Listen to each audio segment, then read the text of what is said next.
Hi, this is John Reed of JohnERP.com. As you can see, I'm a bit dressed up tonight. In fact, earlier in my SAP career, I was always overdressed at conferences and trade shows, so I actually do know how to overdress, though you wouldn't know that by going through my video channel.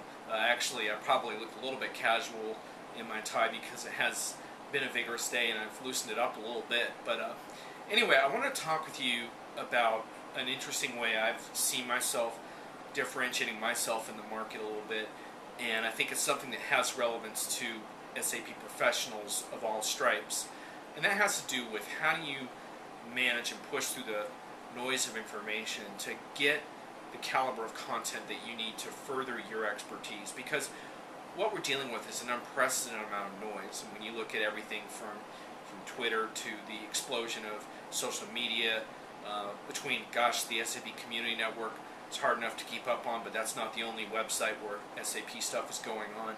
And you're trying to track the threads that are relevant to what you're doing.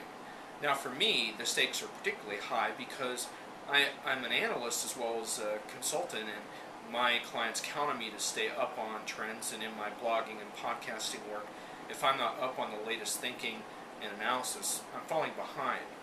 And there's a number of misconceptions about this that I wanted to get into.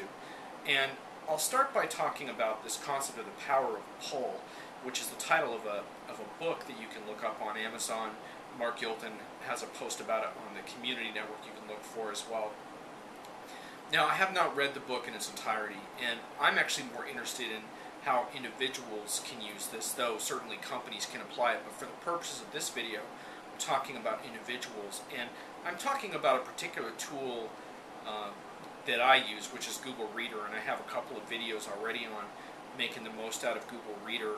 Now, it doesn't have to be Google Reader because any RSS reader can serve this function, but I just happen to find that Google Reader is uniquely powerful for what I'm trying to do.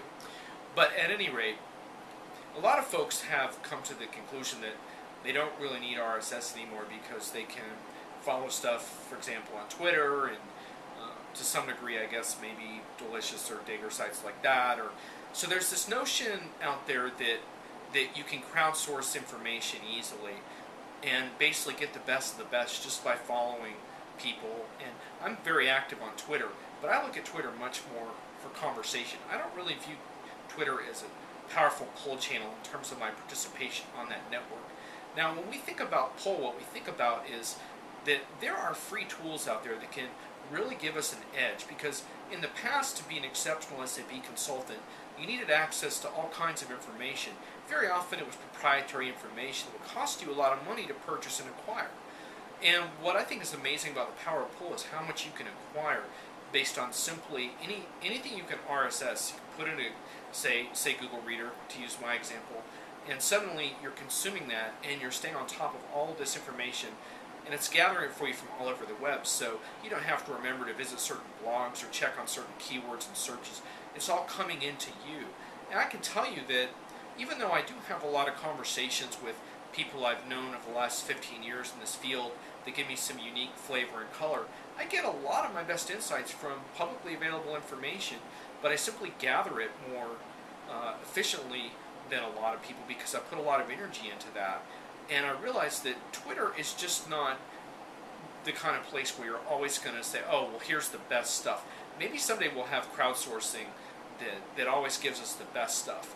But I find that a lot of times Twitter can become a frenzy of broadcasting and people pouring out their particular agendas, and heck, I pimp my stuff sometimes. Everyone's pushing stuff, and that's okay to a certain degree, but it doesn't mean the cream rises to the top.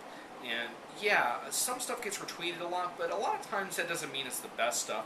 I know a lot of my best blogs don't always get retweeted, or my best podcasts, and then some of the stuff that I'll put out there that isn't all that, I think, exceptional gets retweeted a lot, so you just don't know.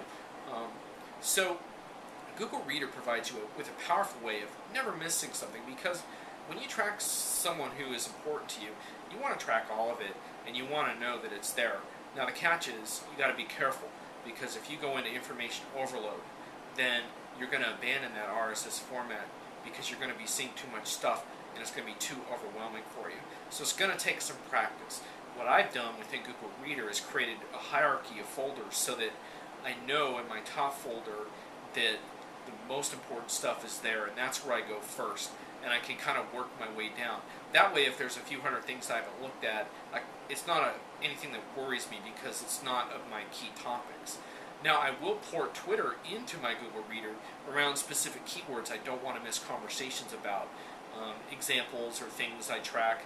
I track things like Agile SAP because I'm really interested in the Agile SAP trends. I track some Business by Design stuff on SAP and Twitter right now, and a bunch of other stuff. So I got a bunch of keywords set up so I don't miss any of those conversations. Mentions of myself, for example, in different contexts, I'll track those too so I can respond to people who have questions for me. So anyway, you set all that up, and suddenly you have this pull mechanism. Now you could do it around any topic area in SAP that you're specialized in, like whether it's security, for example. Let's say it's security and identity lifecycle management and GRC.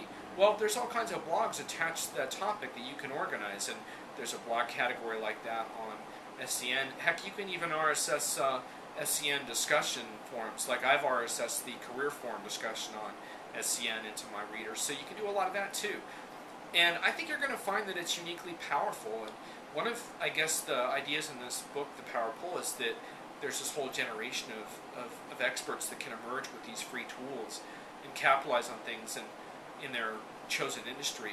And I think you'll find that's true as an SAP professional, because the fact is, in this economy, with this kind of competition, you really need to excel. And the way you excel is by finding out how to put this plethora of information to work for you, how to prioritize content, and how to make sure you can get involved in the conversations that are specifically key to your area that you care the most about. And I think you'll find if you take that outlook around it and start pulling things into some type of core center that you can manage, as opposed to trying to chase stuff around all over the web, it's going to pay off for you. And here's one more perk, which is you can start sharing that, because once you pull it all in, you can share the best of it, and that's something I do. I have my shared Google Reader feed, and then I have my Johnny ERP news feed on Twitter. And so any stories that I'm interested in, that I think are especially exceptional or worth reading, I'll put them out there in that context. And that's kind of been an important part of my work, and it really helps me to stay on top of things, and time well spent. So I hope this video was instructional and inspirational, and if you have any questions, just find me at Johnny ERP on Twitter and we can talk more about this. Good luck with the power of pull.